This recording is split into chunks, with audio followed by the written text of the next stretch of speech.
नं न पायरीयानम् नमो वज्रायाणम् नमो लोये सव्यसाहुणम्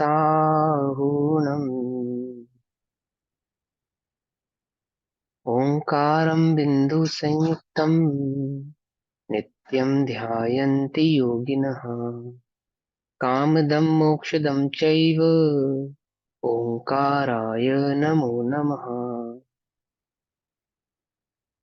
मङ्गलं भगवान् वीरो मङ्गलं गौतमो गणी मङ्गलं कुन्दकुन्दार्द्यो जैनधर्मोऽस्तु मङ्गलम्। सर्वमङ्गलमाङ्गल्यं सर्वकल्याणकारकं प्रधानां सर्वधर्माणां जैनं जयतु शासनम्।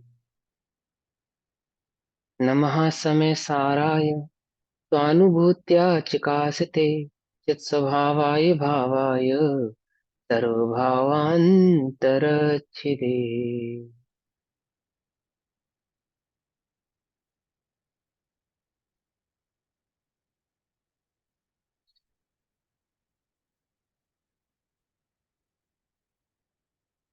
हमारी दोपहरकालीन कक्षा का विषय चल रहा है श्री समय सारजी ग्रंथ। और श्री समय सारजी का स्वाध्याय हम सभी आचार्य अमृतचंद्र देव द्वारा रचित आत्मख्याति टीका के माध्यम से कर रहे हैं। आत्मख्याति टीका में आश्रव अधिकार पेज नंबर 269, गाथा नंबर 170। आश्रव अधिकार गाथा नंबर 170 पेज नंबर 269। भाव चल रहा है कि ज्ञानी को अज्ञान भाव नहीं होने के कारण अज्ञान भाव के कारण होने वाले भाव आश्रव का अभाव है। क्योंकि उसके भाव आश्रव का अभाव है तो उसके द्रव्य आश्रव का भी अभाव होता है। क्योंकि द्रव्य आश्रव भाव आश्रव के कारण होता है और भाव आश्रव अज्ञान के कारण होता है। और ज्ञानी को क्या नहीं है? अज्ञान नहीं, अर्थात राग द्वेष मोह नहीं है, मिथ्या तो नहीं है, जिसके कारण भाव आश्रव और द्रव्य आश्रव दोनों का अभाव होने से ज्ञानी तो मात्र ज्ञान में ही अपने को अनुभवता है। वह एक गायक मात्र ही है, अन्य कुछ नहीं। अब आगे कहते हैं कि गाथा नंबर 170 में भाव पूछते हैं, प्रश्न उठाते हैं कि ज्ञानी निराश्रव कैसे है। उसके उत्तर स्वरूप गाथा कहते हैं। वह निराश्रव आपने कहा कि उसके अज्ञान का अभाव है, ज्ञानमय है, गायक ही है, उसके भाव आश्रव भी नहीं है और द्रव्य आश्रव भी नहीं है। आप कैसे कह सकते हो बिल्कुल निराश्रव है? क्योंकि ज्ञानी की तो कई अवस्थाएं हो सकती हैं। औपशमिक अवस्था भी हो सकती है, क्षौपशमिक अवस्था भी हो सकती है, अन्य अवस्थाएं भी तो हो सकती है। औपशमिक अवस्था वाले को भी ज्ञानी कहते हैं, क्षौपशमिक अवस्था वाले को भी ज्ञानी कहते हैं। और वहां पे ज्ञान तो यथाख्यात चारित्र आदि भाव को प्रकट हुआ नहीं है, तो क्या उस स्थिति में भी ज्ञानी निराश्रव ही है? इस प्रकार के प्रश्न यहाँ पे उठेंगे। तो पहले पहले गाथा नंबर 170 को समझते हैं, क्या कहते हैं। चौवीय अणेय भेयम बंधते नाणदंसन गुणेहिम समय समय जम्हा तेन अबंधौति नाणी चहु विहि, अर्थात चार प्रकार के, चहु विहि चार प्रकार के, अणे भेयम अनेक भेद, चार प्रकार के अनेक भेद यानी कि कर्म के जो अनेक भेद करे थे ना, बंध के चार कारण गिनाए थे यहाँ पे। कौन कौन से? मिथ्यात, अवृत्ति, कषाय और योग, ऐसे चार कारण गिनाए थे। तो चार प्रकार के अणे भेयम यानी अनेक भेद, बंधते बांधते हैं, नाण दंसन गुणे ही ज्ञान दर्शन गुणों के द्वारा, यानी ज्ञान दर्शन गुणों में जो जो मिथ्यात्व है ना, और जो अविरति है, जो कषाय है, ये योग है, ये ज्ञान दर्शन गुणों के द्वारा चार प्रकार के अनेक भावों से बांधता है। समय समय समय समय पर, टाइम टू टाइम, माने जब जब वह उस जिस हिसाब की प्रवृत्ति होती है उसके हिसाब से वह बांधता है। जम्हा जिस कारण, तेण उसी कारण, अबंधव ति नानीदु अबंध रूप ज्ञानी है, अबंधो यानी अबंध रूप ज्ञानी है। क्या कहते हैं गाथा में कि चार प्रकार के जो आश्रव समय समय पे ज्ञान दर्शन आदि गुणों को बांधते हैं, बहुभेद से कर्म को बांधते हैं, इससे ज्ञानी बंधता नहीं है, इससे ज्ञानी को बंधन नहीं होता। इससे इन चार प्रकार की बातों से, क्योंकि उसको चार प्रकार का अभाव हो गया। किन किन चार प्रकार का? मिथ्यात्व का अभाव हो गया, है ना, और कषाय का अभाव हो गया, अवृत्ति योग का कसाई और अभाव हो गया, जोग। का अभाव हो गया। तो पहले ये बात समझा रहे कि उसको आश्रव क्यों नहीं है, फिर आगे के प्रश्न उठाएंगे कि आप कैसे कह सकते हैं कि उनको इन बातों का अभाव है। पहले यहाँ गाथा समझिए। चहुविधाश्रव समय समय जू, ज्ञान दर्शन गुण ही से, बहुवेद बांधे कर्म इससे, ज्ञानी बंधक नाही है। यस्मात् क्योंकि, चतुर्विधा चार प्रकार के द्रव्याश्रव, ज्ञान दर्शन गुणाभ्याम ज्ञान दर्शन गुणों के द्वारा, समय समय पर, अनेक भेदम अनेक प्रकार का कर्म बांधते हैं।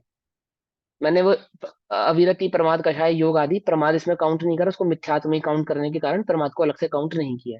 तो मिथ्यात कषाय अवृति और योग, ये समय समय पर ज्ञान दर्शन गुण के द्वारा आठ क्रम 148 प्रकृति रूप, अनेक रूप कहने का मतलब आठ क्रम 148 प्रकृति रूप समय समय पर कर्म बांधते हैं।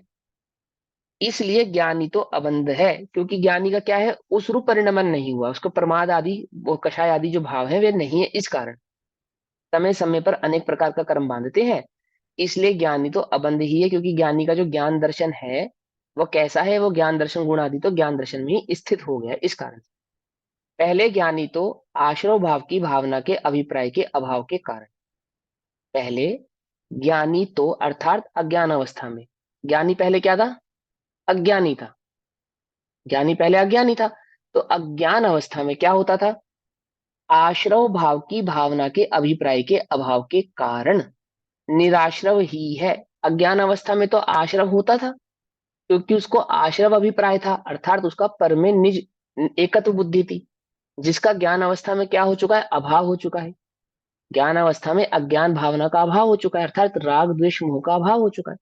अब वो अभाव होने के कारण निराश्रव ही है, परंतु जो उसे भी द्रव्य प्रत्यय प्रति समय अनेक प्रकार का पुद्गल क्रम बांधते हैं, वहां ज्ञान गुण का परिणमन ही कारण है। क्या कहते हैं, परंतु जो उसे भी भाव आश्रव हुए बिना भी जो द्रव्य आश्रव के प्रत्यय उसको बंधते हैं, अर्थात कर्म बंधते हैं, अर्थात चारित्र मोहिनी कर्म के कारण जो कर्म बंधते हैं, या यूं कहें कि चार घातीय कर्मों के अभाव होने के बाद चार अघातिया में जो द्रव्य आश्रव होता हुआ प्रतीत होता है या दिखाई देता है या कहा जाता है, दो बातें हो गई ना। एक तो चारित्र मोहिनी के कारण जो द्रव्य प्रत्यय बनते हैं, अर्थात द्रव्य कर्मों का आश्रव होता है। दूसरा, जो चार घातीय कर्मों का अभाव होने के बाद चार अघातीय शेष कर्मों में द्रव्य आश्रव कहा गया है, आगम में ही कहा है। तो वो जो बनता हुआ दिखाई देता है, अनेक प्रकार का पुद्गल बांधते हैं, वहां ज्ञान गुण का परिणमन ही कारण है। अब यहाँ प्रश्न होता है कि ज्ञान गुण का परिणमन बंध का कारण कैसे है, उसके उत्तर की गाथा रूप कहते हैं। ये थोड़ा सा मैं कंफ्यूज हो रहा हूँ समझाने में, एक सेकंड रुको। पहले ज्ञानी तो आश्रव भाव की भावना के अभिप्राय के अभाव के कारण निराश्रव ही है। तो सबसे पहली बात तो ये होगी कि ज्ञानी को आश्रव का अभिप्राय नहीं है, अर्थात मिथ्या तो नहीं है। आश्रव का अभिप्राय का मतलब होता है मिथ्या, सीधी सीधी सी बात। हमारा अभिप्राय कैसा है इस समय, हमारा अभिप्राय कैसा है, अभिप्राय समझ रहे ना। अभिप्राय का मतलब होता है हमारी मान्यता, अभिप्राय का मतलब होता है हम परद्रव्य के संदर्भ में जो हमारी श्रद्धा है, श्रद्धान है, उसको अभिप्राय कहते हैं। वह कैसा है कि सुख रूप है, पर द्रव्य सुख और दुख रूप है, ऐसा हमारा अभिप्राय है। तो सुख और दुख रूप होने के कारण राग और द्वेष रूप हमारा परिणमन होता है। राग और द्वेष को ही मोह कहते हैं, उसी को मिथ्यात्व कहते हैं, क्योंकि मिथ्यात्व के कारण ही हमें परद्रव्य सुख और दुख रूप भाषित होते हैं। तो ज्ञानी तो आश्रव भाव की भावना के अभिप्राय के अभाव के कारण, अर्थात मिथ्यात्व के अभाव के कारण निराश्रव ही है, अर्थात उसके कोई आश्रव नहीं है। कौन सा आश्रव नहीं है, भाव आश्रव भी नहीं है और द्रव्य आश्रव भी नहीं है, दोनों ये प्रकार के आश्रव नहीं है उसको। जब आश्रव नहीं है ऐसा कहा जाए तो दोनों ही प्रकार के आश्रव नहीं है, ये समझना चाहिए। भाव आश्रव भी नहीं है और भाव आश्रव के निमित्त भूत द्रव्य आश्रव भी नहीं है।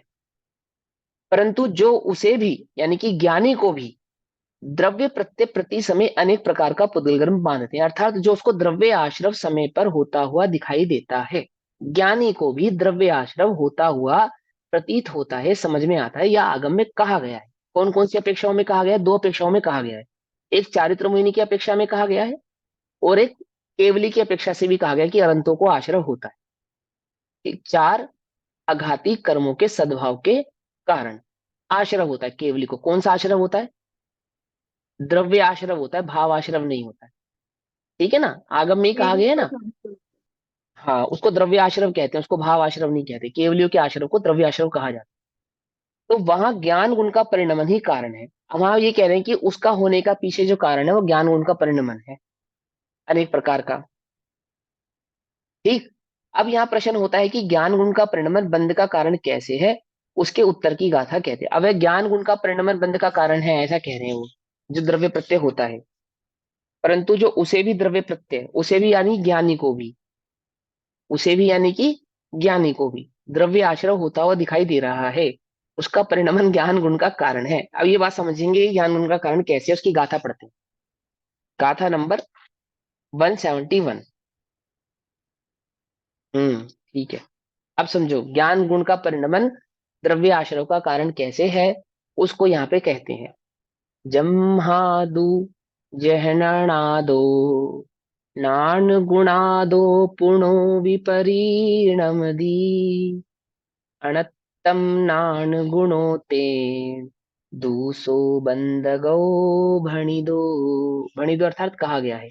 जम्हा जिस कारण, जम्हा दु, जम्हा अर्थात जिस, दु माने कारण, जिस कारण। जहनादो, जहन नादो अर्थात जघन्य ज्ञान, जहन नाण दो, जहन नादो अर्थात जघन्य ज्ञान। जघन्य ज्ञान का मतलब, जघन्य ज्ञान का मतलब उपशम ज्ञान, छह उपशमिक ज्ञान, इनको तो जघन्य ज्ञान कहते हैं। और केवल ज्ञान, इसको उत्कृष्ट या उत्तम ज्ञान कहते हैं। समझ बात।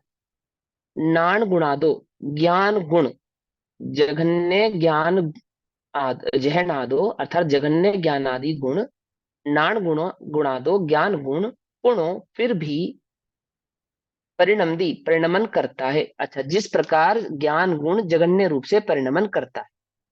अनंतम अन्य रूप, अनंतम अन्य रूप, नान गुणो वह ज्ञान गुण, तेन इसी कारण, तो बंदगो भणिदो बंद का कारण कहा गया है। बंद को अर्थात बंद का, भणिदो अर्थात कहा गया है कारण।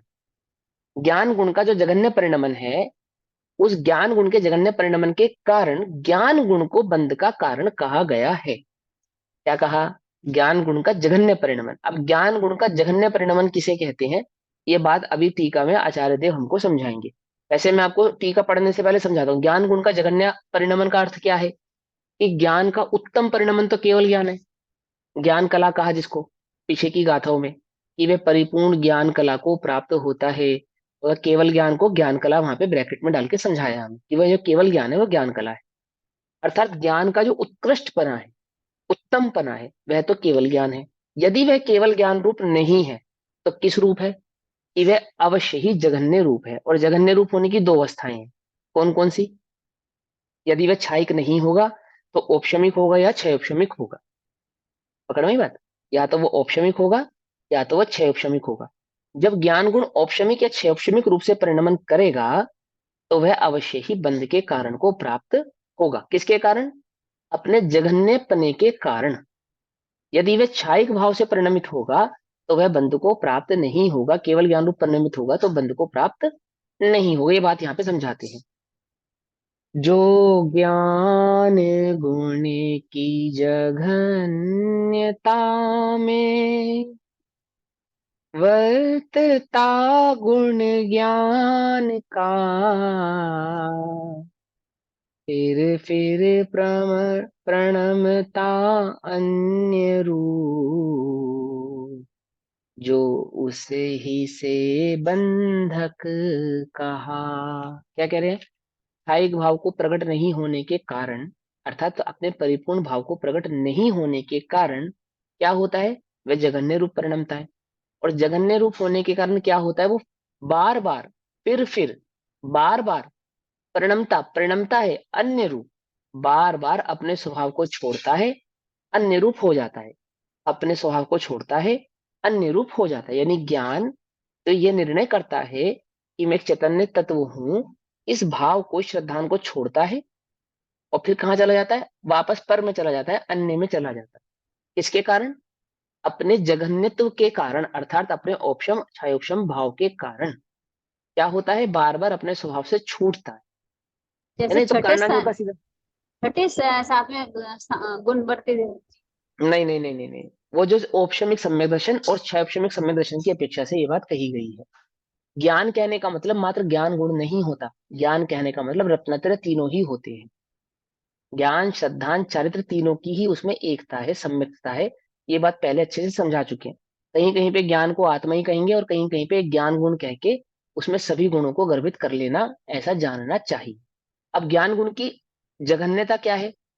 यानी कि ज्ञान का औपशमिक भाव और ज्ञान का क्षयोपशमिक भाव। औपशमिक भाव और क्षयोपशमिक भाव का क्या स्वभाव है? ये तो हम करणानि योग में समझ में कर आए हैं, पढ़ कर आए हैं कि औपशमिक भाव यानी कि जो नियम से अंतर्मुहूर्त मात्र के अंदर छूटे, नियम से अंतर्मुहूर्त मात्र के अंदर अंदर वापस से स्खलित हो जावे। और क्षोभशमिक भाव का क्या भाव पढ़कर आए हैं? कि वो नियम से छूटता है, हाँ ये है कि उसके छूटने की अवधि 33 या 66 सागर हो सकती है, यानी 66 सागर की मैक्सिमम अवधि के बाद वो नियम से छूटता है। तो जो स्वभाव से छूटेगा वो कहाँ जाएगा? जो स्वभाव से छूटेगा वो कहाँ जाएगा? ऑब्वियसली वो परभाव में जाएगा। ऑब्वियसली जाएगा ना परभाव में। जो स्वभाव में छूटेगा वो परभाव में जाएगा, क्योंकि अन्य कोई भाव है नहीं, दो ही भाव है, या तो स्वभाव है या तो परभाव है। बीच की कोई स्थिति नहीं है कि वे स्व में भी रहे और पर में भी रहे, ऐसी कोई स्थिति नहीं है। ठीक है ना? तो स्वभाव से छूटेगा तो नियम से परभाव में ही जाता है। कहते हैं यस्मात तू, क्योंकि, यस्मात तू अर्थात क्योंकि, ज्ञान गुण, ज्ञान गुण, जघन्यात ज्ञान गुणात अर्थात जघन्य ज्ञान गुण के कारण, पुनरपि फिर से भी, मैंने लौट कर भी, फिर से भी यानी कि बार बार या लौट कर या पुनः फिर भी, अन्यत्वम अन्य रूप से, परिणमते परिणमन करता है। जघन्य ज्ञान लौट वापस से पर में जाता है, वापस लौटकर पर में जाता है। जहां से छूटकर ज्ञान स्वभाव में स्थित हुआ था, अपने ज्ञान स्वभाव से छूटकर वापस पर में जाता है। कौन सा ज्ञान? जघन्य ज्ञान। जघन्य ज्ञान ये समझना ध्यान से, जघन्य ज्ञान है ना। देखो अगर हमने कर्णन युग के जघन्य उत्तम आदि ज्ञान के ये भाव समझे नहीं होते तो ये गाथा हमें समझ में आ जाती? बोलो। अगर हमें उपशम उपशम छाई भाव हमें नहीं पढ़ा होता, हमने नहीं समझा होता, तो ये गाथा हमें समझ में आ जाती? ये जो 171 नंबर की गाथा है, सोचो। मैं खुद कह रहा हूं, मैं भी इसको पढ़ के एक बार के लिए कंफ्यूज हो गया, क्योंकि मेरे दिमाग में कौन सी सारी अपेक्षाएं चल रही थी? सारी द्रव्यों की अपेक्षाएं चल रही थी। और जैसे ही ये गाथा आई तो एकदम से क्लियर हो गया कि अच्छा अच्छा, वो ऑप्शन छह ऑप्शन छाई भाव आदि की अपेक्षा से आचार्य देव यहाँ पे ये बात कह रहे हैं। ये बात मैंने पता है क्यों कही? जो मुझे लगा मैं अपनी अपेक्षा बताता हूँ, आप लोग अपनी बुद्धि से समझना। कि अगर हमें ऐसा लगता है कि हम कर्णन युग व्यर्थ है समझना, या कर्णन युग की अपेक्षा को समझने से कोई लाभ नहीं है, तो हमारी ये बहुत बड़ी भूल है। द्रव्य युग समझ में नहीं आएगा हमें। द्रव्य युग में क्या बात कही गई है, किससे भिन्नता बतलाई गई है, किन अपेक्षाओं की अपेक्षा से ज्ञान को उत्तम जगन्य आदि कह रहे हैं, ये बात हमें समझ में ही नहीं आएगी। उसमें तो द्रव्य कर्म भाव कर्म की अपेक्षाएं हैं, द्रव्य आश्रव भाव आश्रव की अपेक्षाएं हैं, उसको ज्ञानी अज्ञान की दो अपेक्षाएं मानी गई हैं, और चारित्र मोहनी आदि को बंद ही नहीं माना गया है। ये सब हमें समझ में आने वाला ही नहीं है यदि हमने कर्णान्यु की इन अपेक्षाओं को सही प्रकार से समझा ना हो तो। पकड़ में ही बात। हम यहाँ पे जगन्य को छूटने वाला होने के कारण बंद का कारण कह रहे हैं। ज्ञान जिसको हमेशा उन्होंने अभी तक क्या सिद्ध किया? निर्बंधता का कारण है। अभी तक यही सिद्ध करते आए थे कि एक ज्ञान भाव ही जीव के अबंध होने का कारण है। उसी ज्ञान भाव में अब ये एक अपेक्षा लगाई कि ज्ञान भाव बंध का कारण है। कौन सा ज्ञान भाव? जघन्य ज्ञान भाव। जघन्य कहने का तात्पर्य अस्थिर।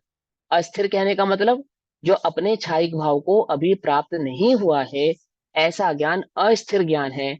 अस्थिर ज्ञान ही जघन्य ज्ञान है। ज्ञान की अस्थिरता मतलब ज्ञान का चारित्र। क्या कह रहे हैं? ज्ञान का स्थिर नहीं होना, अर्थात ज्ञान में चारित्र का अभाव होना। चारित्र किसको कहते हैं? स्थिरता को चारित्र कहते हैं। समझे ना? टिकने को चारित्र कहते हैं, टिके रहने को, मजबूती से खड़े रहने को चारित्र कहते हैं। ज्ञान मजबूती से अपने भाव में टिका नहीं। क्यों नहीं टिका? चारित्र के अभाव के कारण। क्या था ज्ञान का चारित्र? कि अपने क्षायिक भाव को प्राप्त नहीं किया है, प्रकट नहीं किया है। ये उस ज्ञान का चारित्र था, उस ज्ञान का परिणमन है। हम्म भैया शायक बोलो। भाव को आपने अनंत ज्ञान लिया है क्या, केवल ज्ञान लिया है क्या शायक भाव को? जैसे अगर हम छायिक भाव, शायक सम्यक को छायिक सम्यक लगाएंगे दर्शन, तो वो श्रद्धा गुण की अपेक्षा हो गया। हाँ, तो तो ये शायक तीनों सम्यक गर्भित हो दर्शन गए। तो चौथे गुण स्थानवर्ती को भी हाँ प्रकट हो जाती है। हाँ, तो होता है वहां तो ना, तो पूर्ण मैंने, ज्ञान नहीं है। कोई बात नहीं, कोई बात नहीं, पूर्ण ज्ञान नहीं है तो, लेकिन वो ज्ञान फिर बंध का कारण भी नहीं बनेगा ना, क्योंकि वो अपूर्ण नहीं कहलाएगा। देखो मेरी बात को समझना, ज्ञान की पूर्णता के दो भाव हो गए यहाँ पे। एक, अगर हम ज्ञान गुण में तीनों गुणों को गर्भित करेंगे तो क्षायिक सम्यक दर्शन की अपेक्षा से ये बात हो जाएगी, जो कि चौथे गुण स्थान पर भी लागू हो जाएगी। और यदि हम मात्र ज्ञान की बात तीनों करेंगे गुणों तो वो को केवल ज्ञान पे चली जाएगी। तीनों गुणों को गर्भित करेंगे कौन से ज्ञान ऑप्शन? दर्शन चारित्र, ज्ञान ज्ञान दर्शन। दर्शन चारित्र। हाँ, तीन गुण यानी कि ज्ञान दर्शन चारित्र। क्योंकि अध्यात्म की जो अपेक्षाएं होती है ना, वो तो चौथे गुण स्थान से ज्ञान दर्शन चारित्र की अपेक्षा ही होती है, तीनों की ही अपेक्षाएं होती है। तो मैं ऐसा समझता हूँ कि यहाँ पे क्षायिक सम्यक दर्शन की ही अपेक्षा है, लेकिन दोनों अपेक्षा को अगर आप समझे, अगर मात्र ज्ञान की अपेक्षा को समझे तो वहां केवल की बात हो जाएगी। केवल ज्ञान जब तक प्रकट नहीं होता तब तक तो जीव को आश्रय और भाव आश्रय होते हैं, कोई बात नहीं है, तभी उसको क्षायिक सम्यक दर्शन हो। क्योंकि चारित्र की अस्थिरता भी जीव के आश्रवादी का कारण तो है ही। क्षायिक, है ना, चारित्र की अस्थिरता आश्रव का कारण तो है ही, द्रव्य आश्रव का भी कारण है और भाव आश्रव का भी कारण है। ऐसी बात नहीं कि वहां भाव आश्रव नहीं है। हाँ, मिथ्यात्वादी की कुछ प्रकृति, 41 प्रकृतियां हैं जिनका अभाव हो जाता है, लेकिन संपूर्ण सत्य का अभाव नहीं होता। अघातीय तो भैया द्रव्यों का फिर शायद संपूर्ण रूप को से हमें अभाव। जगन्य में ही रखना चाहिए ना, वो ज्यादा है दीदी। एप्रोप्रिएट रहेगा। शायद ज्ञान को फिर हमें जघन्य ज्ञान में ही रखना चाहिए ना, क्योंकि उत्तम में तो सिर्फ केवल ज्ञान नहीं रहता नहीं नहीं नहीं नहीं, नहीं, ऐसा नहीं रख सकते हम, ऐसा नहीं कर सकते। क्यों नहीं कर सकते? क्योंकि जब हम ज्ञान को क्षायिक कह रहे हैं यहाँ पे जैसे ज्ञान को जगन्य कहा है ना, औपशमिक और क्षौपशमिक की अपेक्षा से कहा है, समझे ना। ज्ञान के क्षायिक होने को अगर सिर्फ केवल ज्ञान की अपेक्षा से मानेंगे तो क्षायिक सम्यक दर्शन पे फिर वो लागू ही नहीं कर पाएंगे, वो नियम हम, वो सिद्धांत नहीं लागू कर पाएंगे। और ये बात भी हमें अच्छे से समझ में आनी चाहिए कि जब हम यहाँ पे ज्ञान की बात करेंगे तो अकेले ज्ञान गुण की बात कर रहे हैं ऐसा नहीं है। आचार्य हमें पहले समझा चुके हैं इस बात को कि ज्ञान कहने पर उसका अर्थ आत्मा भी हो सकता है, और मात्र ज्ञान कहने पर रत्नत्रय रूप ज्ञान भी हो सकता है। ये तो अभी टीका में आचार्य देव हमको क्लियर करेंगे। आचार्य अमरचंद्र देव जब इस गाथा पे टीका लिख रहे हैं, जिस टीका को अभी हम पढ़ने वाले हैं, वहां हमारे मन के ये प्रश्न तो क्लियर होंगे ही, खुलेंगे ही। लेकिन हमें विचारक तो बनना ही चाहिए, हमें सोचना तो चाहिए कि जो ये बात कहने जा रहे हैं इसमें कौन कौन सी अपेक्षाएं हो सकती है, किस किस प्रकार की अपेक्षाएं हो सकती है, सारे खोल लो, ताकि सबका समाधान एक ही बार में हो जाए। तो ज्ञान में छाई कहने का अपेक्षा केवल ज्ञान भी हो सकता है, बिल्कुल करेक्ट है। लेकिन अगर केवल ज्ञान ही मात्र मानेंगे तो क्या क्या गड़बड़ हो सकती है वो समझना पड़ेगा, ठीक है ना। तो वहां पे फिर उसको, यानी क्षायिक सम्यक दर्शन को जो हमेशा निर्बंध कहा है, वो अपेक्षा हम कैसे घटित करेंगे? वो अपेक्षा फिर हम घटित नहीं कर पाएंगे, क्योंकि तो इसका द्रव्य मतलब नियोग की शैली। चारित्र मोहनीय को हम बंध का कारण मानेंगे ही नहीं किसी भी अवस्था में। हाँ, द्रव्य नियोग की ऐसी अपेक्षा है, द्रव्य नियोग ऐसा मानता है कि पिछले गाथा में भी आचार्य देव हमको बता चुके हैं, 115 नंबर कलश से पहले, कहने गाथा का नंबर भाव 169 में, इतना है कि कि हम सिर्फ चारित्र उसको मोह को तो हम चारित्र मानते ही नहीं है। शायिक चारित्र सम्यक होने के, दर्शी के शायिक सम्यक दर्शी के केस में हम चारित्र मोह को नहीं मानेंगे, या उपशम से उपशम जो छूट जाता है उसके केस में भी फिर हम चारित्र मोहनीय को बंध का कारण नहीं मानेंगे। देखो बंध का कारण द्रव्य नियोग में सर्वथा मिथ्यात्व माना गया है, पहले तो आप ये समझ लो। द्रव्य नियोग की शैली समझ लो पहले, शैली जो हम पढ़ रहे हैं उसकी अपेक्षा को समझेंगे, है ना। तो जो हम पढ़ रहे हैं उसकी अपेक्षा में एकमात्र मिथ्यात्व को ही आश्रव का कारण माना गया है, अन्य किसी भाव को आश्रव का कारण ही नहीं माना। ठीक, ये बात गाथा नंबर 170 से पहले 169 आदि में ये बात आचार्य देव ने हमको समझाई। हम चारित्र मोहिनी को मोह ही नहीं मानते, उसको, उस बंध को जो छूटने वाला है उसको बंध ही नहीं मानते। ये तो कह चुके ना, टीका में कह चुके आचार्य देव कि हम उसे बंध ही नहीं कहते, हम उसे संसार ही नहीं कहते। जो अभाव रूप है वो तो कैसा है, जैसे पेड़ से टूटा हुआ पत्ता जो हरा दिखने पर भी निरंतर सूखने की ओर जा रहा है, उदाहरण के यहाँ पे कहा। अब यहाँ पे ज्ञान के छायिक भाव की, तो उस ज्ञान के छायिक भाव को पे हम समझेंगे कि ज्ञान के जगन्य भाव और छायिक भाव कौन से हैं, वो आचार्य देव हमसे क्या कहना चाहते हैं, उनकी टीका में इस भाव को हम समझते हैं। क्योंकि ज्ञान गुण जघन्य ज्ञान गुण के कारण, अब ज्ञान गुण का जघन्य ज्ञान गुण तो सीधी सी बात है, जो छायिक भाव को, ज्ञान की छायिक भाव को जो प्रकट नहीं कर पाया है, प्राप्त नहीं हुआ है, वह जघन्य है। तो ज्ञान का औपशमिक भाव और क्षय औपशमिक भाव ये जघन्य हो गया और ये अस्थिर हो रहा है। अब यहाँ पे इस बात को समझना पड़ेगा हमें कि जहां पे ज्ञान को बंध का कारण कहा है तो वास्तव में श्रद्धा गुण की अपेक्षा से ही कहा गया है। ये भी हमें समझना पड़ेगा ना। ज्ञान से ना तो बंध होता है और ज्ञान से ना ही निर्बंध होता है। बंध और निर्बंध जीव श्रद्धा गुण की अपेक्षा से होता है, यानी दर्शन गुण की अपेक्षा से ही होता है। और यहाँ पे ज्ञान गुण की अपेक्षा से कह रहे हैं, तो ये बात तो अपने आप में ही सार गर्भित है कि ज्ञान के अंदर श्रद्धा गुण को आरोपित किया गया है, इंक्लूड किया गया है। उसको इंक्लूड करके ज्ञान की मुख्यता से ये बात कही जा रही है। ठीक है ना? बात समझ में ही नहीं आई? एक से मुझे नहीं आया समझ। क्योंकि मुझे तो इसमें ऐसे लग रहा था जैसे कि वो जब तक बोलूं, आप बोलो बोलो बोलो बोलो, सुन रहा हूँ मैं आपकी बात, बोलते मुझे जाओ। ऐसे समझ में आ रहा था ये कि जब तक ज्ञान गुण का जघन्य भाव है, जैसे कि चौथे गुण स्थान में सम्यक दर्शन जीव को प्रकट हुआ, है ना, हाँ तो तो श्रद्धा गुण हो गया ना। श्रद्धा गुण प्रकट हुआ। तो हाँ श्रद्धा गुण हाँ। होने के बाद जो इस जीव का ज्ञान मतलब हम्म स्वभाव में ना टिक करके जो बाहर में हम्म। परिणमन करता है, परभाव रूप विभाव रूप परिणमन करता है, नहीं वो नहीं, ऐसा वाला नहीं जो मान गुण सकते। स्थान है। ऐसा नहीं हो सकता, ऐसा नहीं कह सकते। यदि ऐसा कहेंगे तो गाथा नंबर 169 और 170 में जो भाव कहा है वो सारा गलत हो जाएगा। वो 168 और 169 में देखो क्या कहा है। देखो देखो भावार्थ, गाथा नंबर 168, भावार्थ आखिरी में, तथा उसे मिथ्यात्व के साथ रहने वाली प्रकृतियों का बंध नहीं होता और अन्य प्रकृतियां सामान्य संसार का कारण नहीं है, मूल से कटे हुए वृक्ष के हरे पत्ते के समान हैं, वे प्रकृतियां शीघ्र ही सूखने योग्य हैं। लिखा है ना? तो कौन से गुण स्थान की बात लिख रहे हैं ये? चौथे की। चौथे की लिख रहे हैं। और फिर अन्य प्रकृतियां और कौन से गुण स्थान में बचेंगी? हाँ, चौथे की चौथे, मिथ्यात्व पांचवे, छठे, जाएगा तो चौथे यानी कि वाली 12वें गुण सारी स्थान। हाँ, चौथे से सारी लेकर 12वें गुण स्थान तक की सारी अवस्थाओं की ये बात कर रहे हैं। फिर इनका क्या होगा? यहाँ तो छाई संवेदन उसको प्रकट हो गया।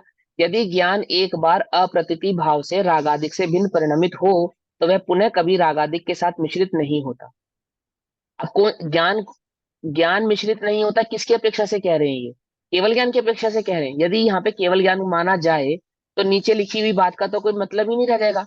इस प्रकार उत्पन्न हुआ रागादि के साथ ना मिला हुआ ज्ञान में भाव सदा रहता है।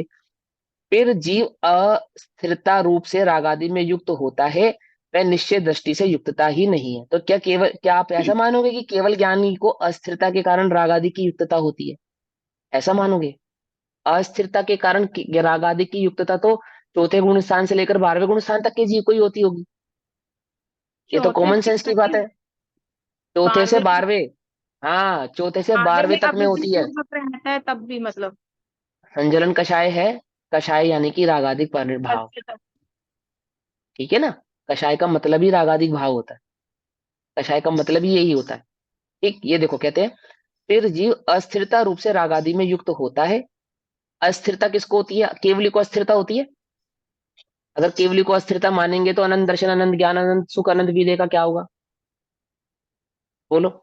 अस्थिर जीव को अनंत दर्शन, अनंत ज्ञान, अनंत सुख, अनंत विदय प्रकट हो जाएंगे? नहीं होंगे ना। इसका मतलब यहाँ से चौथे से 12वें गुण स्थान के बीच की बात चल रही है, क्योंकि वे सारे गुण स्थान अस्थिरता के गुण स्थान है। और जबकि ऊपर लेकिन यहाँ लिख 11वें और दिया गया है 12वें कि तो जैसे मोह बिल्कुल ही उपशांत हो जाता है और 12वें में तो क्षीण हो जाता है। कंप्लीट मान लें, फिर 11वें में केवली मान लें उसको। नहीं, क्यों नहीं मान रहे फिर आप, जब उपशांत हो गया, क्षीण हो गया तो? अनंत सुख प्रकट नहीं हुआ अभी उसे। हाँ तो बात समझो ना, अपेक्षा को समझो। ये ऐसे क्वेश्चन, सिली से क्वेश्चन है बिल्कुल। उसके भाव को समझो, क्या कहना चाह रहे हैं। ठीक, यहाँ पे समझो। यदि ज्ञान एक बार अप्रतीति भाव से रागादिक से भिन्न परिणमित हो तो वह पुनः कभी रागादिक के साथ मिश्रित नहीं होता। अब इस लाइन का अर्थ क्या निकाले? केवली माने। केवली माने, यदि केवली मानते हैं तो नीचे की कहीं भी बात का क्या औचित्य रह जाता है? और यदि केवली नहीं है, ऐसा मानते हैं, तो दैट मीन्स वहां पे चौथे गुण स्थान से लेकर 12वें गुण स्थान तक की बात चल रही है। तो चौथे गुण स्थान में अप्रतीति भाव से ज्ञान का प्रकट होने का मतलब क्या है? केवल ज्ञान। यानी कि वहां पे छायक सम्यक दर्शन का आरोप किया गया है। इसका मतलब यह है, वहां पे ज्ञान को आरोपित करके दर्शन गुण को, मतलब ज्ञान में दर्शन को आरोपण दिया गया है और ज्ञान की मुख्यता से बात कही जा रही। क्यों? क्योंकि ज्ञान कहने का अर्थ मात्र ज्ञान नहीं होता, ज्ञान कहने का अर्थ आत्मा भी होता है, और ज्ञान कहने का अर्थ रत्नत्रय गर्भित व आत्म चैतन्य तत्व भी होता है, उसकी अवस्था भी होती है, इसमें सारे गुण गर्भित हो जाते हैं। तो ज्ञान दर्शन चारित्र सभी की मुख्यता उसके अंदर हो जाती है, क्योंकि इससे पिछली गाथाओं में इस बात को सिद्ध किया था, एक ज्ञान ही आत्मा है, अन्य कुछ नहीं है, ज्ञान ही दर्शन है, ज्ञान ही ज्ञान है, और ज्ञान ही चारित्र है। याद है? भूल गए वो गाथा? ज्ञान को ज्ञान कहा, ज्ञान को ही दर्शन कहा, और ज्ञान को ही चारित्र कहा। इसलिए यहाँ पे जब ज्ञान की मुख्यता से कहा जा रहा है, वहां अंडरस्टूड होनी चाहिए ये बात कि यहाँ श्रद्धा गुण भी इसी में गर्भित है और चारित्र गुण भी इसी में गर्भित है। यहाँ पे ज्ञान के अप्रतीति भाव का मतलब छायिक सम्यक दर्शन है। बात समझ में आ गई या नहीं समझ में आ गई? तो यहाँ जो बात कही जा रही है, कथन किए जा रहे हैं, वो छायिक सम्यक दर्शन की अपेक्षा से कहे जा रहे हैं, ना कि केवल ज्ञान की अपेक्षा से। कुछ बात समझ में आ रही है, नहीं समझ में आ रही है? यदि केवल ज्ञान प्रकट होने के यदि ज्ञान एक बार अप्रतिपाती भाव से राग आदि से भिन्न परिणमित हो जाता है तो दोबारा कभी राग के साथ मिश्रित नहीं होता, ये शायिक सम्यक दर्शन हाँ होगा यहाँ पे इसका अर्थ। हाँ, ये छायिक सम्यक दर्शन की अपेक्षा से कहा गया है। आ गई बात समझ में या नहीं समझ में आई? और लिंक कैसे करेंगे आप कि वहां पे ऐसे समझा दिया उन्होंने कि ज्ञान ही दर्शन है, ज्ञान ही ज्ञान है, ज्ञान ही चारित्र है, ज्ञान ही आत्मा है, हम तो ज्ञान कहेंगे, तुम ज्ञान से सबरी बात समझते चले जाना। स्थिर कर दिया ना इस बात को, क्योंकि वहां पे ज्ञानी को यदि केवल ज्ञानी मानेंगे और छोटे गुण स्थान वाले को ज्ञानी नहीं मानेंगे, तो उस पर अज्ञानी संज्ञा लागू हो जाएगी, और फिर इस तरह के कोई नियम ही नहीं रह जाएंगे कि चारित्र मोहिनी आदि और ये सब भेद ही नहीं रह जाएंगे, क्योंकि ये भेद केवली पे लागू होते नहीं है। पर आपने उस समझ टाइम में जब बात? समझाया था तो आपने ये बात बोली हाँ थी कि यहाँ पे शायद सम्यक दर्शन की अपेक्षा से बात समझाई है, पर ये नियम हाँ औपशमिक सम्यक दर्शन पे भी लागू होता है। हाँ, मैंने ये कहा था कि एक अपेक्षा इस प्रकार से भी समझी जा सकती है कि जब ज्ञान एक बार निज स्वभाव को जान लेता है, तो भले ही वो अर्धपुद्गला परिणम अर्धपुद्गला परावर्तन के भीतर ही सही, पर ये तो नियम है कि वह मोक्ष को प्राप्त होता ही होता है। मैंने यहाँ पर दो स्पेशल ये बात इंगित की आपको कि दोनों ही अपेक्षा से अगर आप बात को समझेंगे तो बात तो सही है कि ज्ञान एक बार अपने स्वभाव को पा जाए, एक बार अपने निज चैतन्य भाव को प्राप्त हो जाए, तो ये तो उस पर नियम लागू हो ही जाता है कि अब वह संसार में रहने वाला नहीं है, अब उसके संसार का अभाव नियम से निश्चित रूप से होने वाला ही है। क्योंकि यहाँ पे छाई की अपेक्षा से कह रहे हैं, तो छाई की अपेक्षा से तो ये बात लागू होती है, लेकिन यदि हम उपशम क्षयपशम की अपेक्षा से भी समझना चाहें, तो ये बात हमें तो समझ भी में आनी ठीक है। चाहिए कि अर्ध पुद्गला परावर्तन के भीतर भीतर अभाव को प्राप्त हो, और अर्ध पुद्गला परावर्तन का समय कितना है? वास्तव में तो अनंत संसार के आगे अर्धपुतगला परावर्तन का समय इतना ही है जितना पेड़ से टूटे हुए पत्ते को पीला होने में समय लगना है। इतना ही समय है अनंत संसार की अपेक्षा से यदि देखेंगे अर्धपुतगला परावर्तन का समय। कुछ बात समझ में नहीं आई? अगर हम दोनों समयों को कंपेयर करेंगे, अनंत संसार इन्फिनिटी है, इन्फिनिटी है, अर्धपुतगला परावर्तन इन्फिनिटी के आगे क्या है? कुछ भी नहीं है, कुछ भी नहीं है। इतना ही है जैसे पेड़ से टूटा हुआ पत्ता सूखेगा, कितने समय में सूखेगा? इतने समय में अर्धपुतगला परावर्तन हो जाएगा। कुछ बात समझ में आ रही है नहीं आ रही है? और अर्धपुतगला परावर्तन होने के लिए कितना समय लगता है? आपको क्या लगता है? अर्धपुतगला परावर्तन होने में कितना समय लगता है? बहुत समय लगता है। जरूरी नहीं कि बहुत समय लगे, नहीं, जरूरी दो नहीं दिन है। चला गया तो जल्दी कवर हो जाएगा। हाँ, जल्दी कवर हो जाएगा। अगर तो जो निगोद में शायद चला जाएगा। सम्यक दृष्टि होता है तो उसके कर्मों का अभाव नहीं हो जाता? हाँ, हो जाता है ना, तो हो जाता फिर है ना, भी मिथ्यात्व का अभाव। ये सारे क्वेश्चन जो आप आज उठा रहे हो, अगर हम बीच में गैप कर देंगे, मान के चलो एक दो क्लास का, तो क्या बिल्कुल ब्लैंक हो जाएगा क्या दिमाग? है?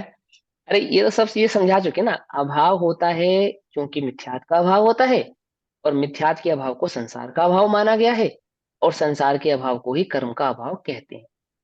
चारित्र मोहिनी आदि की अपेक्षा से जो आश्रव उसको होता है, उस आश्रव को आश्रव ही नहीं मानते। कर्म है, कर्म का उदय भी है, और जितना जितना सत्ता में अस्थिरता है उतना उतना आश्रव भी है, परंतु अस्थिरता जन्य उन आश्रव आदि को आश्रव ही नहीं मानते। कहाँ पे? द्रव्यानुयोग की शैली में, वस्तु स्वभाव की शैली में उनको आश्रव ही नहीं माना जाता। कहाँ माना जाता है? कर्णन योग आदि में आश्रव को आश्रव माना जाता है, क्योंकि वहां पे परिणामों की तारतम्यता से ही कथन किया जाता है, यानी यहाँ पे स्केलिंग के साथ काम होता है। आप 1 मिलीमीटर भी इधर से उधर होगे तो आपको टोक दिया जाएगा, क्योंकि वहां पे काम टोटल किसका है? स्केलिंग का, टोटल काम। और द्रव्य योग में जो टोटल कथन है वो कैसा है कि टोटल ओवरऑल कथन चलता है, वहां पे स्वभाव आदि की अपेक्षाओं के कथन चलते हैं, वहां पे स्केलिंग का कोई लेना देना नहीं है। स्वभाव को जानते हो या नहीं जानते? या छटनी ऐसी होती है वहां पे? समझ में ही बात नहीं? समझ में? द्रव्य योग की छटनी कैसे होती है? भव्य हो या अभव्य हो। अब भव्य अभव्य कहने का मतलब ज्ञानी हो या अज्ञानी हो। कौन से ज्ञानी हो ये पूछते ही नहीं। औपशमिक हो, छह औपशमिक हो, छाई को, इस सबको, सबसे कोई लेना देना नहीं है। आत्मा को जानते हो कि एक बार जाना था, हाँ बस ज्ञानी हो, आ जाओ। एक बार जाना था, एक बार अनुभव हुआ था, कितने साल पहले, कितने कितने वर्षों साल पहले, कितने लाख करोड़ साल पहले, कि ढाई पुतगला परिवर्तन, अर्ध पुतगला परिवर्तन से भी अर्ध पुतगला परिवर्तन पहले किया था। हाँ तुम ज्ञानी हो, आ जाओ, आ जाओ, आ जाओ, ज्ञानी हो। उल्टा नहीं पकड़ना। मिथ्यात्व की अवस्था के जीव को भी ज्ञानी कह देंगे द्रव्य योग में। और एक अवस्था ऐसी कि स्वभाव की अपेक्षा से देखें तो संसार में एक भी जीव ऐसा नहीं है जो अज्ञानी है। जिसका अनंत संसार बैठा है वो भी अज्ञानी नहीं है, जो अभवी है वो भी अज्ञानी नहीं है। क्यों? ज्ञान स्वभाव के कारण सब ज्ञानी है। बद्दा भगवान छे न बद्दा भगवान, सभी ज्ञानी है, कोई जीव अज्ञानी है ही नहीं। तो द्रव्य योग की शैली अलग है, उसकी शैली को समझोगे तो कोई कंफ्यूजन नहीं है। कर्णन योग में इंच टू इंच चलेंगे बिल्कुल। कौन सा सम्यक दर्शन है? औपशमिक सम्यक दर्शन है। एक अंतर मुहूर्त पूरा हो गया क्या? हाँ, अज्ञानी हो गए तुम, वापस से चलो नीचे, वापस जाओ पहले गुण स्थान में। समझे क्या है ये? मिथ्या दृष्टि है। मिथ्या दृष्टि है यानी अभी इसका अनंत संसार बाकी है, ऐसे ही कहेंगे। ऐसा ही कहेंगे, ऐसा नहीं कहेंगे कि सम्यक दर्शन होकर छूटा है और अर्थ पुद्गला परिवर्तन है। मिथ्यात्व की अवस्था, अनंत संसार बाकी। फिर वो मैंने परिणामों की तारतम्यता से वहां पे कथन होता है। तो शैली को समझना पड़ेगा। अब यहाँ समझते हैं, समय ज्यादा हो जाएगा। जब तक ज्ञान गुण का जगन्य भाव है, अब टीका के अंदर लिखा है, जब तक ज्ञान गुण का जगन्य भाव है, ब्रैकेट में लिखा है छाय उपशमिक भाव। ठीक है ना? यानी कि उसमें उपशम और छह उपशम दोनों भाव गर्भित हो गए। जब तक ज्ञान गुण का जगन्य भाव है यानी कि छह उपशमिक भाव है, तब तक वह ज्ञान गुण अंतर मुहूर्त में विपरिणाम को प्राप्त होता है। विकारी परिणाम को प्राप्त होता है। विपरिणाम अर्थात विकारी परिणाम को प्राप्त होता है। विकारी परिणाम यानी कि मिथ्यात्व को प्राप्त होता है। अब ज्ञान मिथ्यात्व को प्राप्त कब कब होता है? श्रद्धान की अपेक्षा से ही ज्ञान को मिथ्या और सम्यक, ये दो संज्ञाएं प्राप्त होती।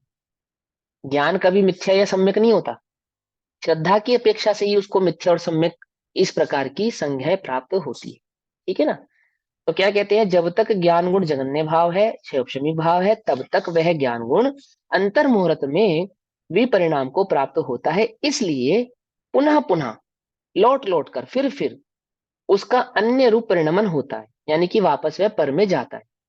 वापस उसका परिणमन पर पदार्थों में, पर द्रव्य में निज रूप से होता है। वह ज्ञान गुण का जगन्य भाव से परिणमन यथा ख्यात चारित्र अवस्था के नीचे, कौन सी है यथा ख्यात चारित्र अवस्था? कौन सा गुण स्थान है? बारवा। 11वां, 13वां। 12वां, 12वां। 12वां। 13वां 12वां नहीं, 13वां ही है। 12वां कंप्लीट होता है और वो 13वां मैंने जो अरिहंतों का गुण स्थान है वो यथा ख्यात चारित्र गुण स्थान है। ठीक है ना? अब फिर समझो, जब हम कर्णन युग की शैली में समझेंगे तो 12वां 13वां, 12वें का अंतिम समय और वो 13वां।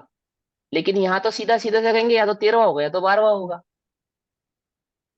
समझ रहे मेरी बात? या तो 12वां होगा या तो 13वां होगा। तो वास्तव में तो वो 13वां ही गुण स्थान है। अरिहंतों का जो गुण स्थान, कौन सा गुण स्थान है? 13वां। 13वां गुण स्थान है। यथा क्या चारित्र 13वें गुण स्थान में प्रकट होता है। ठीक है ना? मैंने वो स्थूल कथन है, बिल्कुल उसकी अपेक्षा से समझो। यहाँ पे इंच टू इंच की बात नहीं है, यहाँ तो सीधी सीधी सी बात है। यथा क्या है? 13वां है, ऐसा। तो 13वें से नीचे के गुण स्थान कितने हो जाएंगे? यानी कि चौथे से लेकर, पहले से लेकर 12वें तक के सारे गुण स्थान उसके अंदर गर्भित हो जाएंगे। तो यथा ख्यात चारित्र अवस्था के नीचे अवश्यम भावी राग का सद्भाव होने से बंध का कारण ही है। अवश्यम भावी राग का सद्भाव होने से मतलब, माने जितनी जितनी वहां पे कषाय मौजूद है, जघन्य रूप से यदि वहां पे संजुलन है तो अनुबंधी को संजुलन, छोड़ के बाकी चारों तीनों बाकी कषाय। जा रहा हूं। हाँ, जितनी वहां पे अवेलेबल है उतना उतना अवश्यम भावी भाव होने के कारण राग है, और जितना जितना राग है तो उतना उतना बंध भी वहां पर है। सयुपशमिक ज्ञान एक गे पर अंतर मुहूर्त ही ठहरता है। सयुपशमिक ज्ञान एक गे पर अंतर मुहूर्त ही ठहरता है। फिर वह अवश्य ही अन्य ज्ञेय को अवलंबनता है, अर्थात वह ज्ञान पलट के अन्य ज्ञेयों की ओर जाता ही है। स्वरूप में भी वह मुहूर्त मात्र ही टिक सकता है। जो जैसे मुनि राजों को छठा सातवां गुणस्थान होता है या अन्य गुणस्थान होते हैं, तो अंतर मुहूर्त मात्र के अंदर ही होते हैं, क्योंकि वह उपयोग जो की स्थिरता होनी चाहिए ज्ञान दर्शन और ज्ञान की, वो उपयोग की स्थिरता नहीं हो पाती। कहाँ नहीं हो पाती? अंतर मुहूर्त से अधिक नहीं हो पाती। यदि अंतर मुहूर्त से अधिक हो जाए तो तो केवल ज्ञान प्रकट हो जाएगा, सीधी सी बात है। और केवल ज्ञान प्रकट नहीं हो रहा है, तो वह तो इसी बात को समझाया जा रहा है कि अंतर मुहूर्त के अंदर ही वह फिसल रहा है। जैसे आदिनाथ भगवान को कितने वर्ष में मुख्य केवल ज्ञान प्रकट हुआ दीक्षा लेने के बाद? 1 लाख वर्ष में। 12 वर्ष। 1 लाख वर्ष। 1 लाख वर्ष लग गए। 1 लाख वर्ष तक जो आदिनाथ नहीं, एक भगवान थे। हजार वर्ष में हुआ था और 1 लाख वर्ष तक उनका अरिहंत अवस्था रही थी। 1 लाख पूर्व। 1 लाख पूर्व। हाँ। हाँ, हाँ, एक 84 लाख हजार वर्ष पूर्व में की। केवल हाँ, ज्ञान एक था। एक एक हजार हजार वर्ष वर्ष में में केवल हुआ। ज्ञान। हाँ, 1 हजार वर्ष में केवल ज्ञान प्रकट हुआ था। तो 1 हजार वर्ष तक क्या करते रहे वो, जब तक केवल ज्ञान प्रकट नहीं हुआ? कि अंतर मुहूर्त के लिए भी ज्ञान उपयोग में स्थिर नहीं हुआ। अंतर मुहूर्त के लिए भी नहीं हुआ। प्रत्येक अंतर मुहूर्त कंप्लीट होने से पहले पहले ही क्या हो जाता? स्खलित, अस्थिर हो जाता था, छूटता था, बार बार छूटता था। तो क्षयोपशमी ज्ञान, अब क्षयोपशमी ज्ञान इसकी अपेक्षा से, ज्ञान की अपेक्षा से ही ये बात चल रही है। मान को चलो छायक सम्यक दर्शन भी है, लेकिन ज्ञान में क्या नहीं है? उपयोग को स्थिर करने की सामर्थ्य नहीं है। क्षयोपशमी ज्ञान एक ज्ञेय पर अंतर मुहूर्त ही ठहरता है, फिर वह अवश्य ही अन्य ज्ञेय को अवलंबनता है। स्वरूप में भी वह अंतर मुहूर्त ही टिक सकता है, अंतर मुहूर्त से कुछ समय भीतर भीतर पहले तक टिक सकता है। फिर वह विपरिणाम को प्राप्त होता है, अर्थात नियम से छूटता ही है, स्वभाव से बाहर आता ही है। इसलिए ऐसा अनुमान भी हो सकता है कि सम्यक दृष्टि आत्मा सविकल्प दशा में हो या निर्विकल्प अनुभव दशा में हो। सविकल्प दशा में हो या निर्विकल्प अनुभव दशा में मतलब कि अंतर मुहूर्त के का जो भाव उसका टिकने का है, चाहे वह टिकने की अवस्था हो स्वरूप में, तो स्वरूप में स्थिर होने की अवस्था को तो कहते हैं निर्विकल्प अवस्था, और स्वरूप से छूट जाने की अवस्था को कहते हैं सविकल्प अवस्था। स्वरूप में स्थिर होना और स्वरूप में छूटना, ये श्रद्धा गुण की अपेक्षा से नहीं है, ये ज्ञान गुण की अपेक्षा से बात है। यानी कि सहायक सम्यक प्रकट होने के बाद भी जो उपयोग का आत्मा में स्थिर होना है, उपयोग का आत्मा में रुक जाना है, अनुभव दशा, यानी कि वो चारित्र गुण की अपेक्षा से मात्र एक स्वयं का ही संवेदन करने होना है, यथा छात्र चारित्र रूप प्रकट करने की जो अवस्था है, यानी कि अनुभव की जो दशा है, शॉर्ट भाषा में कहें जो अनुभव की दशा है, आत्मानुभव की जो दशा है, वह आत्मानुभव की दशा कितनी है? कि एक अंतर मुहूर्त के भीतर भीतर की है। तो जब वह आत्मानुभव कर रहे हैं, यानी कि निर्विकल्प स्वसंवेदन कर रहे हैं, और जब वह निर्विकल्प स्वसंवेदन में नहीं है, उससे बाहर है, उन दोनों ही अवस्थाओं में उसे यथाख्यात चारित्र अवस्था होने के पूर्व अवश्य ही राग भाव का सद्भाव होता है, चाहे वह चारित्र मोहिनी क्यों ना हो, परंतु राग का सद्भाव तो होता ही है। और राग होने से बंध भी होता है। पहले क्या कह दिया था?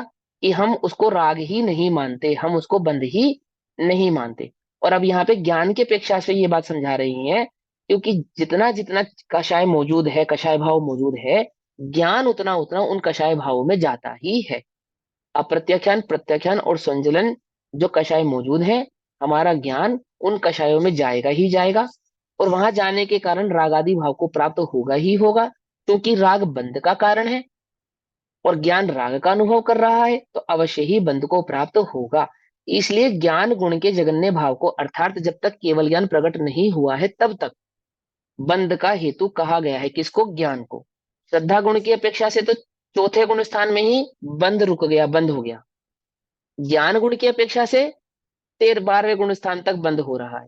वो दो बातें समझ में नहीं रही। यदि हम सम्यक दर्शन की अपेक्षा से कहें, यदि उसने श्रद्धान की अपेक्षा से आत्मा को जाना है, अनुभव किया है, छायक सम्यक दर्शन को प्रकट किया है, दर्शन मोह का भाव होने के बाद चारित्र मोहिनी के आश्रव को हम आश्रव ही नहीं मानते, चारित्र मोहिनी के बंध को हम बंध ही नहीं मानते। लेकिन ज्ञान की अपेक्षा से देखने पर वहां पे बंध भी है, राग भी है, जितना जितना कषाय भाव है उतना उतना बंध भाव भी है। और ये बंध भाव कब तक रहने वाला है? कि जब तक यथाख्यात चारित्र यानी कि अर्हंत अवस्था जब तक प्रकट नहीं होती है, तब तक वहां पे ये बंद होने वाला है। अब यहाँ अवश्य प्रश्न भावी होता राग है। का मीनिंग क्या बताया था? है दीदी, क्या पूछा फिर से बताना, मैं सुन नहीं पाया, क्या बोला आपने?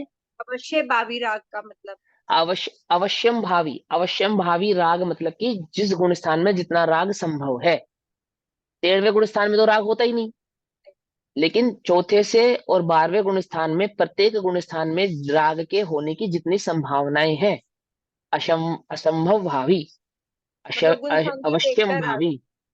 हाँ, अवश्यम भावी, अवश्य भाव होना, अवश्य ही होना। चौथे गुण स्थान में राग अवश्य ही होगा, 5वें गुण स्थान में राग अवश्य ही होगा, छठे गुण स्थान में राग अवश्य ही होगा। क्यों होगा? क्योंकि जितना गुण स्थान है उतने उतने गुण स्थान प्रमाण कषाय भी मौजूद है, और जितनी जितनी कषाय है उतना उतना राग भाव भी मौजूद है। अवश्यम भावी कि कितना होना चाहिए।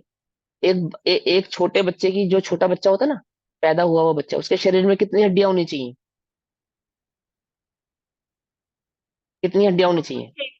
206 होनी चाहिए, उतनी होती है। 306। 300 206 नहीं, 206 300। भैया, 206। नहीं, छोटे बच्चे में तो 300 होती है ना, अडल्ट हो जाएगा हाँ, 200। हाँ, वो फ्यूज तीन हो सौ जाती है, छह ठीक है। हाँ, फ्यूज हो हाँ, जाती है। वही तो फिर। छोटे बच्चे में 306 होती है, बड़ा होता है 208 हो जाती है। 306 कुछ नहीं, बात समझे 300, नहीं? 300, 300 300। होती है, मेरे मेरे मेरे जहां तक ध्यान है 306 होती है। मान लो 300 होती है, मुझे हड्डियों से क्या है ना। हाँ, तो वो ठीक बड़ा है, होके ठीक है। कुल मिला के इतना है कि वो बड़े होके 208 रह जाती है बस। ठीक है। बाकी जितनी हड्डियां हैं वो कहाँ चली जाती है, वो कहाँ हो जाती है, वो सब छोड़ो। अवश्यम भावी, उस अवस्था में इतनी हड्डियां होती हैं। अवश्यम भावी, बड़ा होने के बाद इतनी ही रह जाती हैं अवश्यम भावी। यानी इस अवस्था को प्राप्त होने के बाद उन हड्डियां कैसी हो जाती है? 208 मात्र रह जाती है। कहाँ चली जाती है बाकी की? ये वो डिजोल्व हो जाती है, हो जाती है दो बन के एक हो जाती है, आधी आधी जो भी हो जाता है, एक्सवाइजेड, अपने को ज्यादा डिटेल नहीं पढ़ाना। पकड़ में ही बात, मैंने 300 से 208 रह गई। ऐसे ही समझाने की कौन से गुण स्थान में कितनी कक्षाएं होती है, कि चौथे में 3 होती है, 5वें में 2 होती है, छठे में एक संजुलन होती है। कब तक रहती है वो एक एक संजुलन? 12वें गुण स्थान पर्यंत तक रहती है। तो जितनी कक्षाएं है उतना राग है, जितना राग है उतना बंध है। अवश्यम भावी, पकड़ में आई बात? अवश्य ही भाव है उनका, तभी वह गुण स्थान है। यदि उनका संपूर्ण अभाव हो जाएगा तो नियम से गुण स्थान 13वां हो जाएगा। ये नियम है, अभाव हो जाएगा तो 13वां हो जाएगा, है ना? अब पुनः प्रश्न होता है कि यदि ऐसा है, यदि वह ज्ञान है और ज्ञान में राग है और राग के सद्भाव के कारण बंध है, यदि ऐसा है, अर्थात ज्ञान गुण का जगन्य भाव बंध का कारण है, तो फिर ज्ञानी निराश्रव कैसे रहा? क्योंकि ज्ञानी तो वो चौथे गुण स्थान में ही हो गया था, है ना? अभी आप पहले हमें ये बात समझा चुके हो, और फिर आपने कहा कि ज्ञान से आश्रव भी है। और यदि ज्ञान के कारण आश्रव है तो वह निराश्रव कैसे हुआ? वो अब उसकी उत्तर स्वरूप गाथा कहते हैं। यानी कि यहाँ पे दोनों अपेक्षा को समझा रहे हैं। श्रद्धा गुण की अपेक्षा से कैसे है, ज्ञान गुण की अपेक्षा से कैसे है, और फिर हम उसको निराश्रव क्यों कहते हैं वह बात भी कैसे है। ये सभी बातों को यहाँ पे समझा रहे हैं। यानी कि हमें कर्णानुयोग का ज्ञान भी अच्छे से होना चाहिए, तो यहाँ पे तभी हम मिथ्यात्व सुलझेंगे, नहीं की तो वो लोग। अपेक्षा से लिख दिया ना?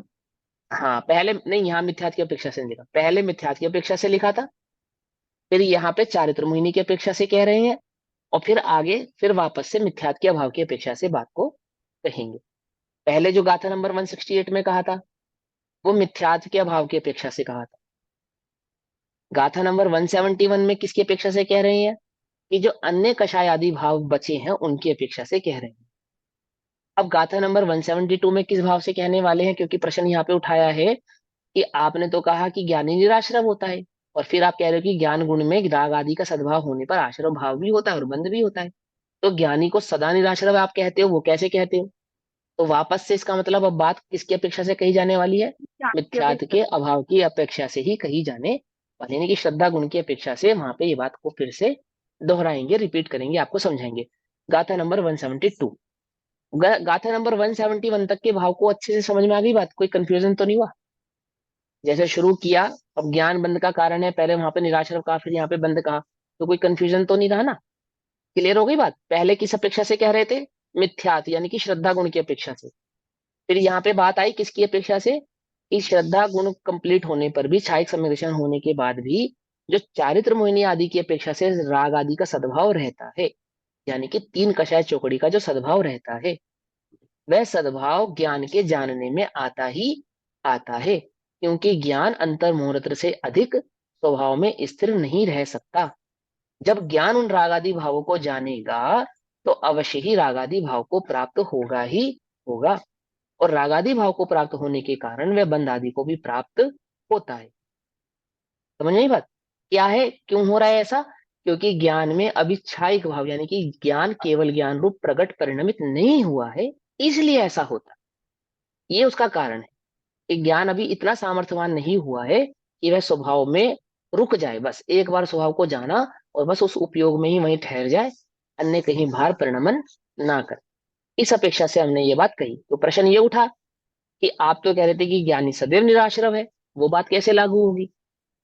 आपने तो हमसे ये कहा था, और ज्ञानी चौथे गुण स्थान में हो ही जाता है ना?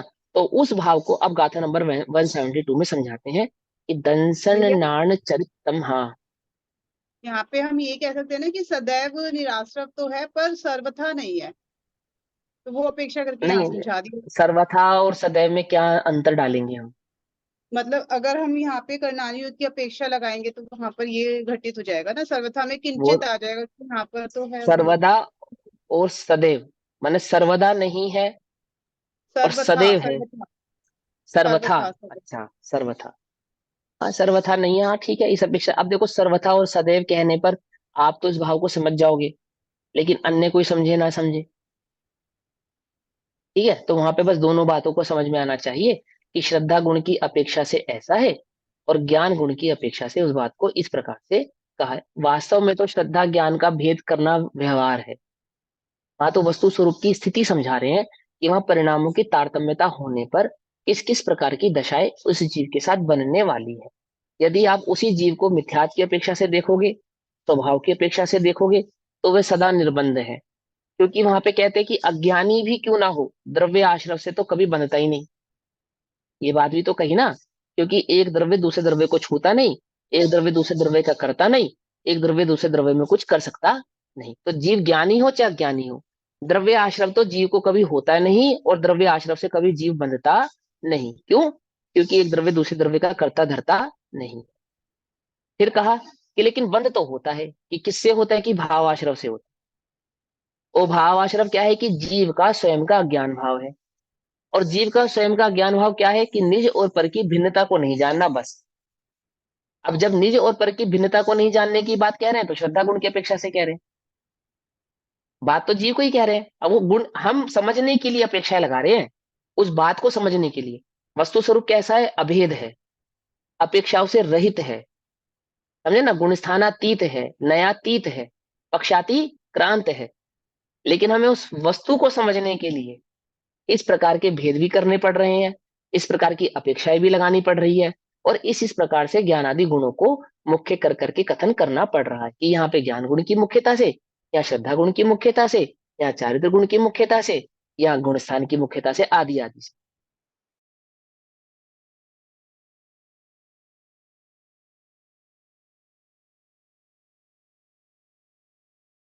कभी बना नहीं है कि द्रव्य आश्रव तो कभी होता ही नहीं। तो बोले क्या होता है? भाव आश्रव होता है। भाव आश्रव क्या है? जीव का स्वयं का अज्ञान भाव। अज्ञान भाव क्या है? निज और पर की भिन्नता को नहीं जानना। मैंने निज और पर की भिन्नता को जान लिया, अब तुम निराश्रव हो गए। निराश्रव हो गए क्योंकि तुम्हें भाव आश्रव नहीं है, इसलिए तुम्हें द्रव्य आश्रव भी नहीं है। पर हमने तो ऐसा सुना था कि उस गुण स्थान में भी आदि आदि बंद होते हैं, राग आदि भाव होते हैं। कि हाँ, वो अपेक्षा भी समझ लो। क्या अपेक्षा है? कि ज्ञान स्वभाव में स्थिर नहीं होता, और नहीं स्थिर होने के कारण निचले गुण स्थानों में, चारित्र मोहिनी में जितना जितना वर्तता है, उतने उतने राग के सद्भाव के कारण भी उसको बंद होता है।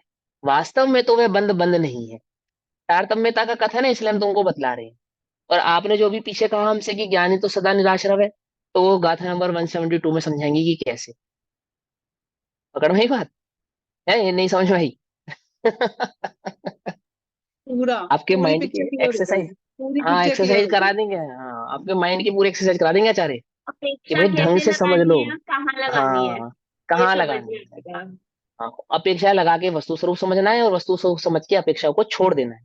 ये भी लगानी भी है और हटानी भी है, समझे? लगी मत छोड़ देना। तो ना, हटानी भी है। तो अब तो समय हुआ, मैं गाथा पढ़ देता हूँ, बाकी भाव हम कल पढ़ेंगे।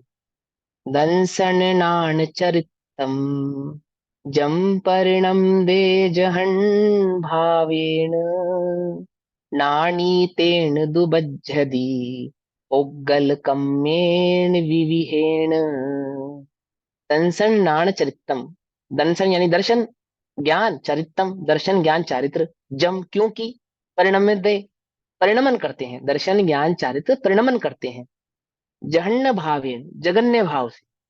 जब ज्ञान जगन्य भाव से परिणमता है तो मात्र ज्ञान ही जगन्य भाव से परिणमता है ऐसा नहीं, बोले दर्शन ज्ञान चारित्र जब जगन्य भाव से परिणमित होते हैं, नानी यानी ज्ञानी, तेण इसी कारण, दु कारण, बज्जति बंधता है, पोग्गल कम्मेण पोग्गल कर्म से, विविहेण विविध प्रकार के।